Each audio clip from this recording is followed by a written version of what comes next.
जय श्री सीताराम। आज राजा क्रोधित हुआ लेकिन बैठ गया। बैठने के बाद में कहा कि अपना अभी और किसी में दम हो तो आजमाओ, लेकिन अपने मन ही मन विचार कर रहा है। इधर नजर डाल के देखा है तो रंग भूमि जब सिया पगधारी, रंग भूमि जब सिया पगधारी, देखहु रूप मोहे नर नारी। राजाओं ने जब ये देखा छन छन की आवाज कि जनक नंदिनी आ चुकी है, तो फिर बल आ गया और फिर एक बार से फिर आजमाने लगे।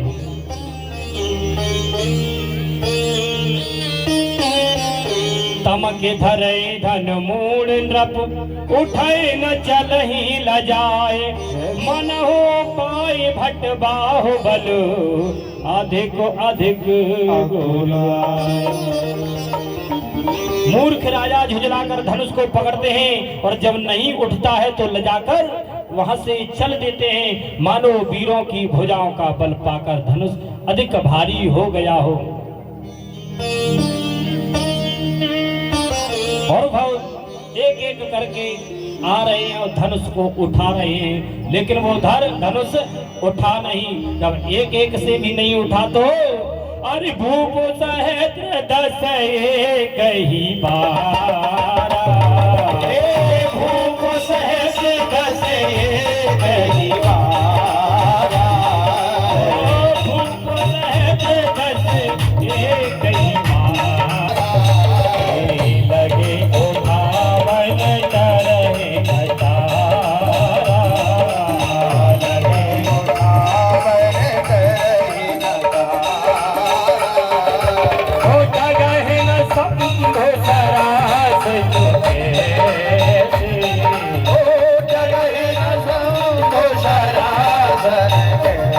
नहीं टला, क्योंकि ये सब शिवजी का धनुष था, ये करामाती धनुष था। अगर एक हाथ लगाते हो तो एक जैसा बन जाता है, पर 10,000 नहीं। हम 10,000 जब राजा हैं तो हाथ कितने हो गए?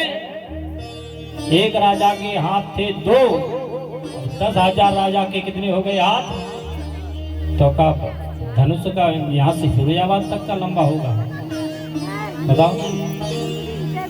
वो शिव धनुष था, करामाती। वो तो मैंने बताया था कि संतों की तपी हुई हड्डियों का वो धनुष बना था, लेकिन वो करामाती धनुष था, शिव का धनुष था। अब ऐसे ही थोड़े ही अच्छों के हाथों से उठ जाएगा, जाओ धनुष को तोड़ो, सीता से नाता जोड़ो, है तो वो भी तो परंबा है, ऐसे थोड़े ही। एक बार प्रेम से बोलो सभी, जय जय श्री सीता।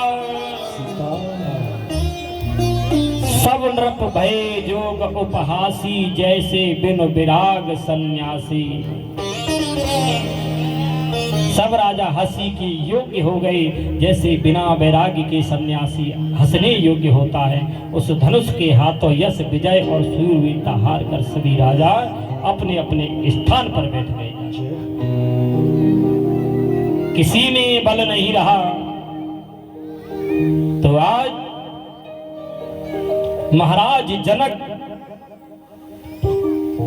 उठ करके बोले, अरे वीरो, दीप दीप के भूपति नाना, दीप दीप के भूपति नाना, दीप दीप के भूपति नाना, दीप दीप के भूपति नाना, अरे दीप दीप के भूपति नाना, दीप दीप के भूपति नाना, दीप दीप के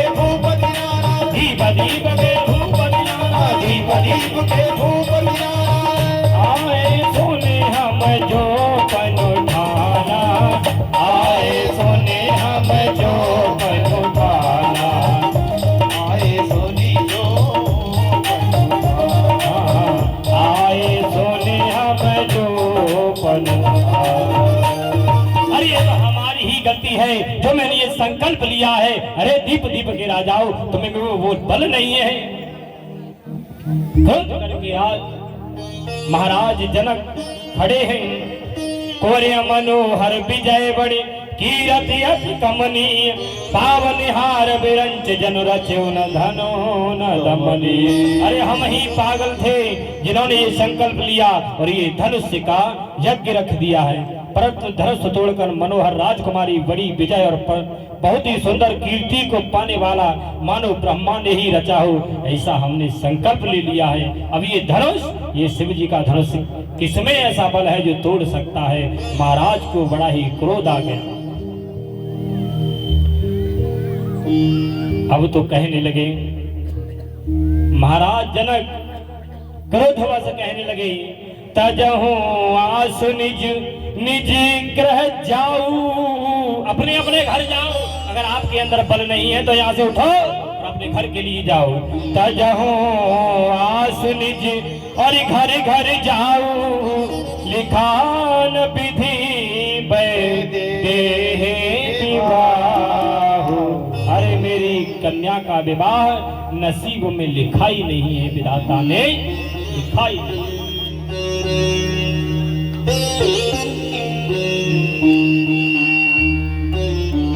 आज जनक वचन सुन सब नर नारी, देख जनक भये दुखहारी। अब तो महाराज जनक बड़े दुखित हो गए और जनक के नगर निवासी भी बड़े दुखी हो गए।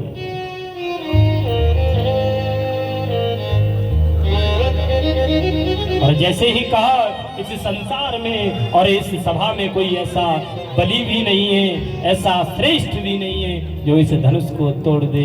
काफी जब उल्टा सीधा कहने लगे तो आज लखनलाल से रहा नहीं गया और स्वयं मारे क्रोध के मारे लखनलाल खड़े हो लगे होने।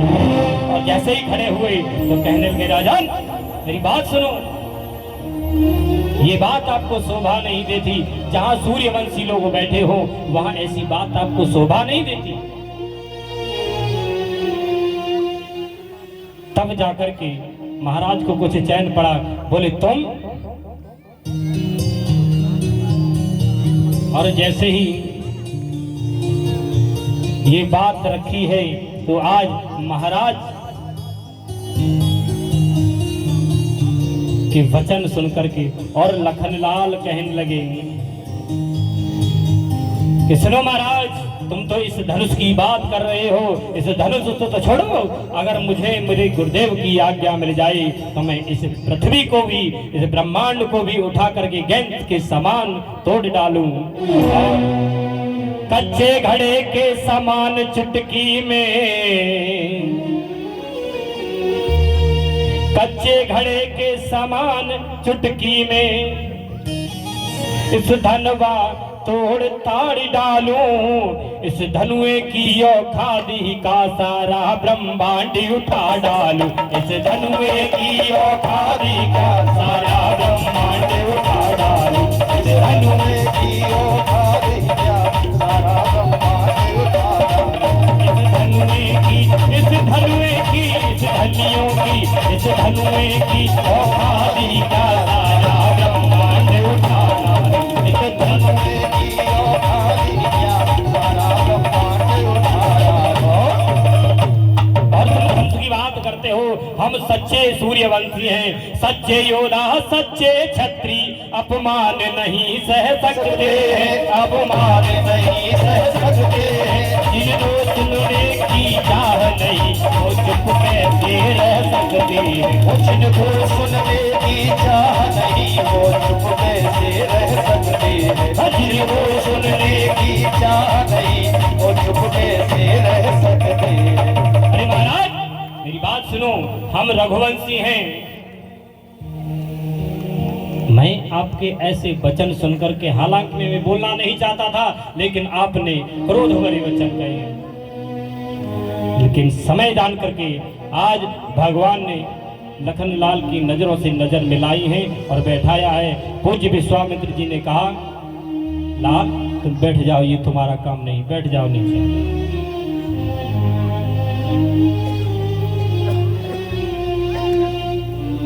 जनक जी महाराज की दिल में धीरता आई। जब धीरता आई तो कहीं तक चैन पड़ा, बोले कुछ अब यहाँ होने वाला है। अब तो पूज्य विश्वामित्र जी अपने बड़े चेला को कहते हैं कि उठो राम, और देखो सभा में कैसी हाहाकार मची है, इसको शांत कर। तो आज मेरे प्रभु श्री राम गुरुदेव की आज्ञा पाकर के गुरुदेव के चरणों में शीश को झुकाया है और अपने सूर्यवंश के जितने भी पूज्यवर थे उनको अपने मन में याद किया है और हाथ जोड़ करके मुनि के सामने खड़े हैं। और हाथ जोड़ के जब मुनि के सामने खड़े हो गए तो आज मेरे प्रभु श्री राम आंख बंद करके और अपने इष्ट का ध्यान करने लगे। उनके इष्ट कौन है? शिव।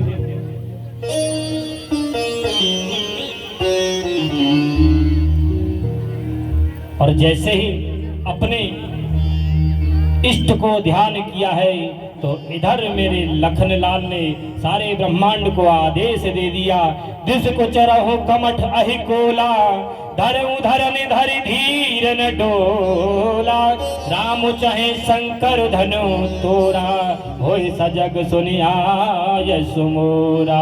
अरे दिग्गजो, हे कच्छप, हे शेषनाग, हे बारह, तुम धीरज धरकर पृथ्वी को धारण किए रहो, ये डोलने न पाए। मेरे प्रभु श्री राम धनुष तोड़ना चाहते हैं और मेरी आज्ञा के अनुसार आप लोग खड़े हो जाओ। ये धरती डोलायमान नहीं होना चाहिए। अब मेरे प्रभु श्री राम हाथ जोड़े खड़े हुए हैं। सारे नगर के निवासी एक टक लगाए हुए देख रहे हैं। इतने बलिष्ठ योद्धा आके चले गए और कैसे भी अब सभी जितने नगर निवासी थे आराधना कर रहे हैं, हे जगदम्बे मैया, हे प्रभु परमपिता, हे ब्रह्मा जी मैया, हे ब्रह्मा जी महाराज, एक काम करो,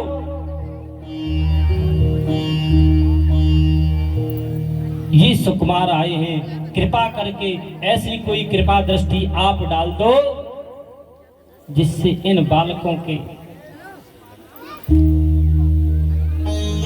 जो छत्र छाया है इन बालकों पर हो जाए। आज मेरे प्रभु श्री राम आंख बंद खड़े हुए हैं और जैसे आंख बंद किया है तो अपने शिव जी को अपने हृदय में धारण करके और धीरे धीरे उधर ही चले हैं जिधर धनुष रखा हुआ है।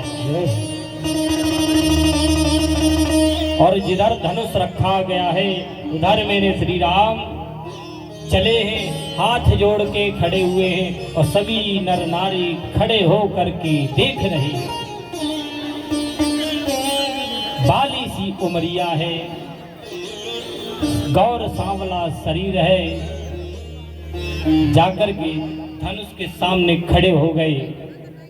लेकिन गुरु को मन ही मन प्रणाम किया और बहुत ही फुर्ती से जैसे ही गुरुदेव को अपने हृदय में धारण किया है और बहुत ही फुर्ती से क्या किया है मेरे प्रभु श्री राम ने, लेति चढ़ावत खींचती गाड़े, लेति चढ़ावत खींचती गाड़े, लेति चढ़ावत खींचती गाड़े,